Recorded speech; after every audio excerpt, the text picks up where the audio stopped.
I'm sure that most of you know already this guest you can see here. But for those newcomers, I think it would be beneficial if we give some space to introduce the guest. So let's start with Sonal, maybe.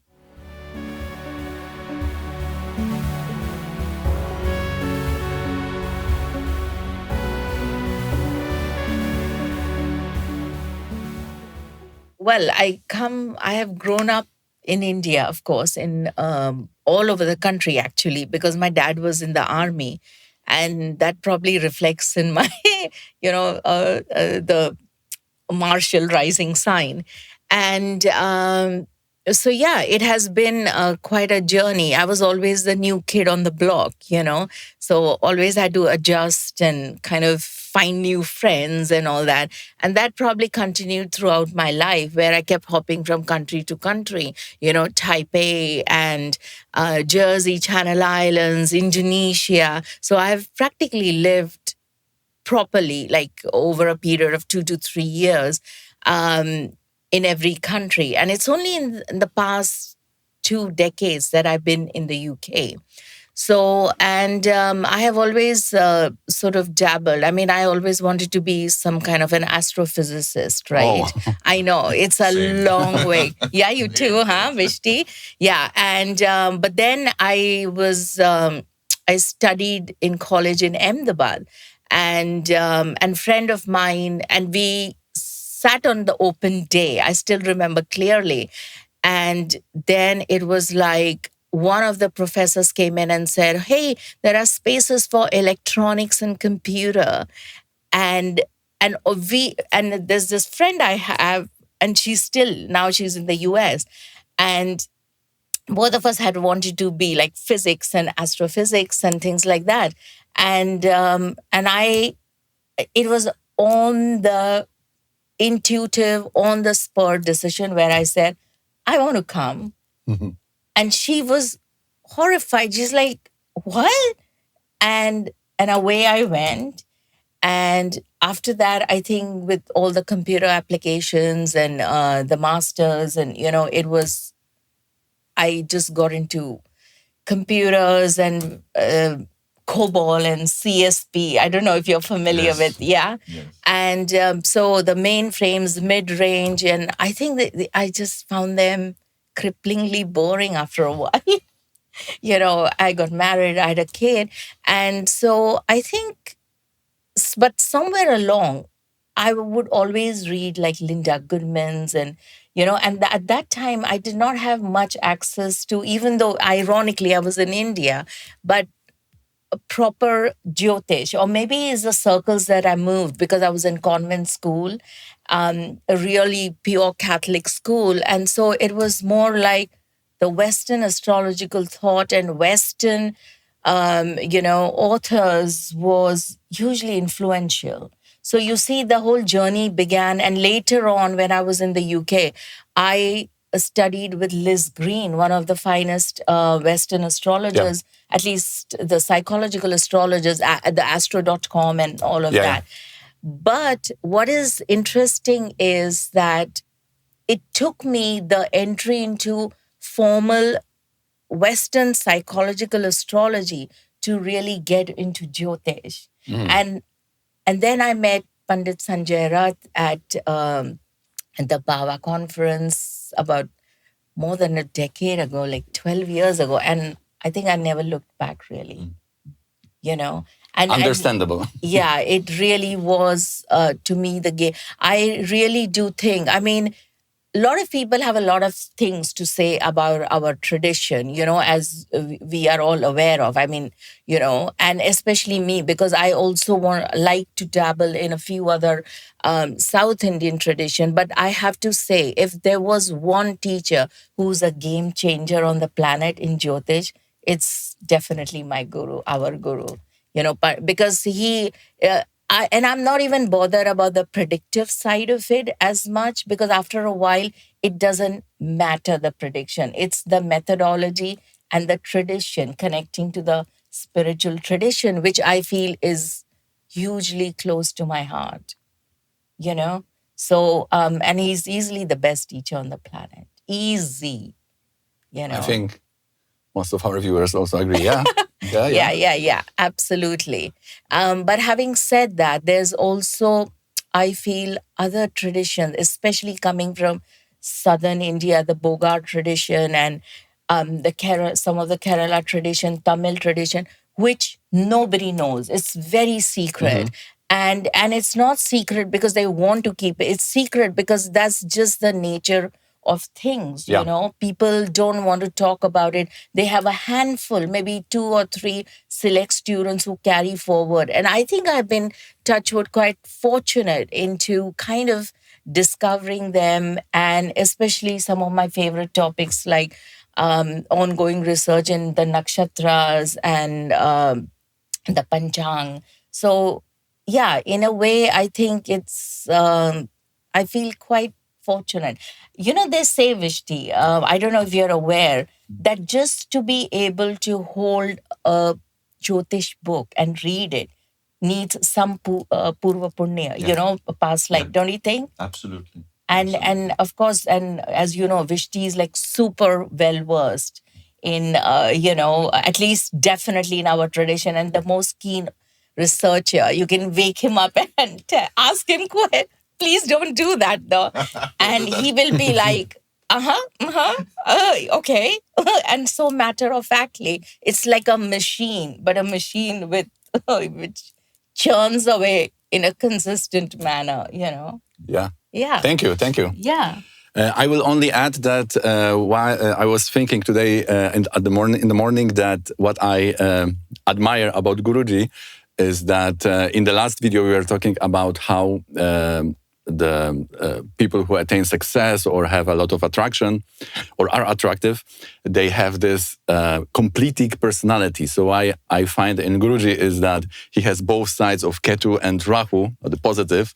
Ketu, that he has those spiritual aura, and you can immediately feel that he is doing the sadhana, the meditation, the prayers. So it's all there.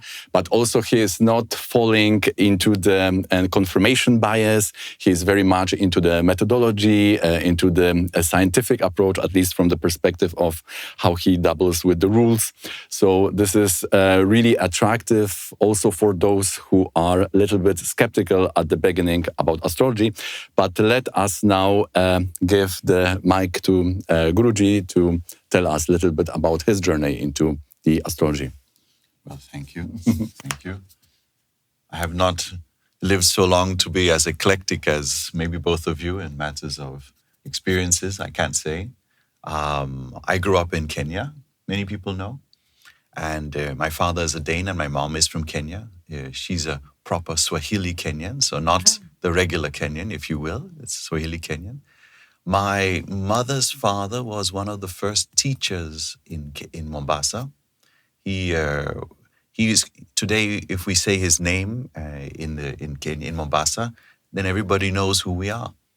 And because of that, we have a very, what you call it. The word would be we have a very academic aspect to our family on my mom's side.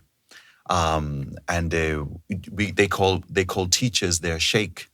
So there is an interesting tradition of education and academia that comes from that side of the family. Personally, we came to Denmark when I was 9 and started living there instead. But ever since I was a child, even in Kenya, I would have this idea that my future was going to be, as initially I thought, I was going to be an astronaut. And that may have been very early ages. We're talking 9. And then I realized that I really was not fond of necessarily being the astronaut, idea-wise. I actually wanted to sit in an office surrounded by books and looking at the stars and designing things on charts and drawing and writing on large boards. And with time, I realized that was actually the dream I was searching for all the time. Because if anybody sees my setup at home, I sit in front of lots of books on a big desk. Yeah, we have seen some pictures. Yeah, yes, I can approve. Yeah, and constantly looking at charts, and that's what I have been doing in the form of astrology. My spiritual roots are are also, thankfully, strongly Vedic, just like the two of us. I mean, three of us. Excuse me, the two of you, three of us. And but before I went into this topic of astrology with full force, if you will, I was studying to become an engineer at first. Then I decided I wanted to become a programmer. So I was doing not COBOL, but C+. We were parsing with Perl and things like that. And then C++, and then plain C. And there we go, all the way. Trying to debate if we should learn Java. Yeah. So, so there was always this very technical aspect to my interests in all aspects of my academic process. And I thank my father a lot for that, because he was, you could call it the engineer, although not by title, in the family, really enabling my brother and I to really have that approach to the world, which is a very logical approach, which, of course, you can hear from or see from where I took that today. I'm not doing those things, but it became a more logical approach to life instead, which I like to think of it as in matters of Jyotish. Jyotish is about life, but there are principles and there's a logic behind it, which we're trying to understand and study every day. And without it sounding like it's a 1 + 1 = 2 in matters of life, which it is rarely not. It's very, very gray. Life is very, very gray. That I feel that makes me a better person, because it is a form of immaturity, I think, that I had at some point, thinking that maybe everything could be solved with equations. Mm-hmm. And being able to grow and become more mature with the idea that life is a lot more flexible. Jyotish depicts that flexibility. That's why the principles are so many.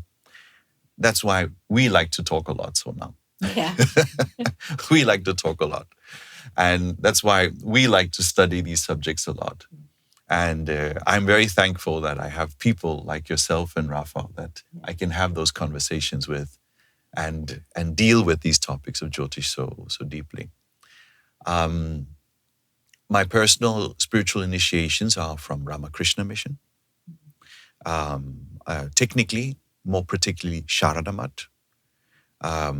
My Guruvi, she became 102 years of age and has passed just a few years back. So I begot the Diksha when she was 100 years of age.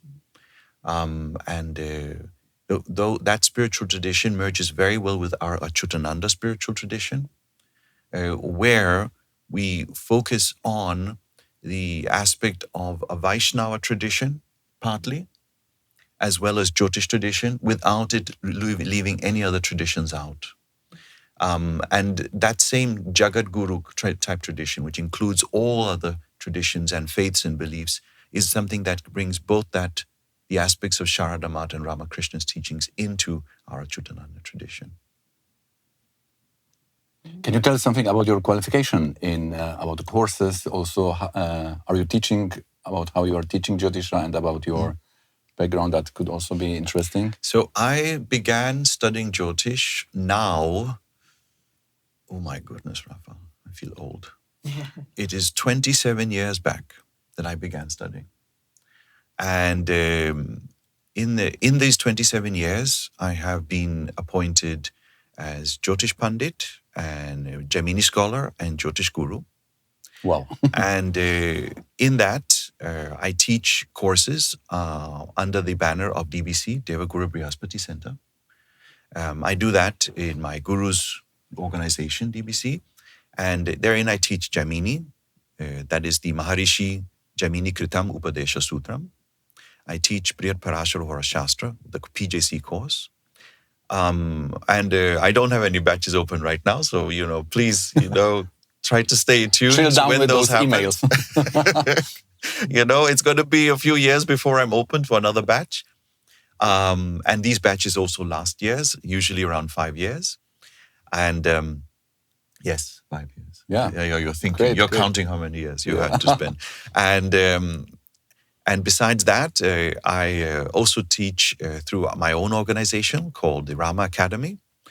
And in that academy, it's a little bit more flexible, where you can choose certain types of courses you're interested in. And they are evergreen. You can keep enrolling. I especially like to recently promote a course or a membership, I should say, a community that Branka, my better half, has started, Branka Larsen, called the Jyotish Library. I'm active therein in answering questions in the community forum and creating new content. And the beauty of that forum that Branka's created is it enables you to go from any level to understanding Jyotish, to getting into the depths of Jyotish, and having a community you constantly can engage in and get your questions answered. In other words, a dedicated library with people you can ask questions from as well. I guess the people are the library too. That's great. That's great. Also, Sonal, you are also, if I may, you are also having conferences and teaching. Yeah. I mean, I think I was years ago with when I was on the committee with the Lodge of London, I was organizing East-West conferences, and this was like 10 years ago.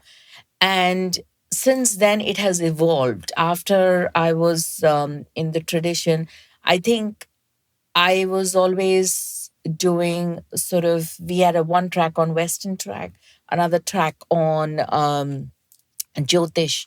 And, but then in the past, I think 6 years, since I have just focused mainly on Jyotish. But the thing is, it has been fantastic. I think we have had record numbers in the past few years in terms of online.